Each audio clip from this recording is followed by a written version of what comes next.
كله بفلوس، كله بتمنه. ادفع عشان تعدي. السلام عليكم، ازيكم؟ اهلا بيكم في ليه الحجاب. والنهارده هنتكلم عن السبب الرابع اللي يخليكي تلبسي الحجاب الصحيح. سبب رقم 4، السبب الرابع هو انك محتاجة تخشي الجنة. انت اكيد عايزة تخشي الجنة، نفسك في الجنة، بس زي ما قلت في بداية الفيديو مفيش حاجة ببلاش، كله بتمنه. قال رسول الله صلى الله عليه وسلم: ألا إن سلعة الله غالية، ألا إن سلعة الله الجنة. الجنة يا جماعة، الجنة اللي فيها ما لا عين رأت ولا أذن سمعت ولا خطر على قلب بشر. الجنة اللي ما فيهاش أحزان، ما فيهاش قدر، ما فيهاش ضيق. الجنة اللي ما فيهاش تعب الدنيا والأحزان والنهاية. الجنة أبدية. الجنة اللي فيها توسعة وفيها فرح وفيها سعادة وفيها اللي بنحبهم. انت محتاجة تتحجبي عشان تدخلي في قوله تعالى: ونزعنا ما في صدورهم من غل تجري من تحتهم الأنهار وقالوا الحمد لله الذي هدانا لهذا وما كنا لنهتدي لولا أن هدانا الله لقد جاءت رسل ربنا بالحق ونودوا أن تلكم الجنة أورثتموها بما كنتم تعملون.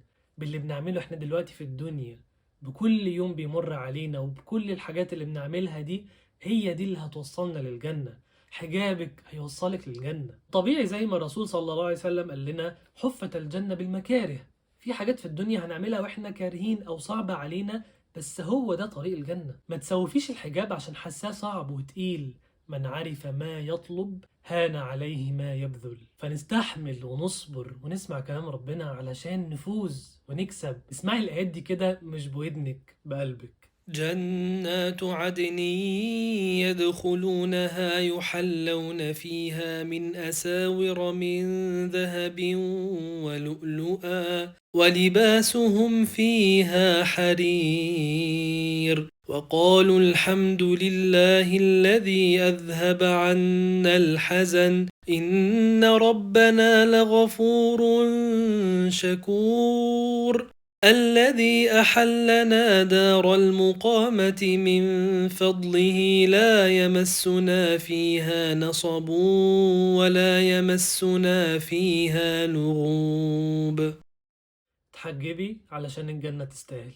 بس كده. لو عندك اي سؤال سيبيه تحت في الكومنتات، ويا اما هرد عليكي، يا اما لو عايزة سؤال يكون خاص مش عام سيبي كومنت قولي فيه عندي سؤال، وحد من فريقنا هيتواصل معاكي ان شاء الله. ولو عايزة تخشي سبورت جروب على تليجرام برضو سيبي كومنت، وحد من فريقنا هتدخلك الجروب ده هيكون فيه تشجيع على الحجاب والمحجبات الجداد وكلام كتير عن الحجاب. ما تنسوش تعملوا سبسكرايب على يوتيوب، لايك على فيسبوك، وفولو على انستجرام، وما تنسوش تعملوا شير علشان كل الناس تستفيد. واشوفكم في الفيديو الخامس، السبب الخامس ان شاء الله، في ليه الحجاب.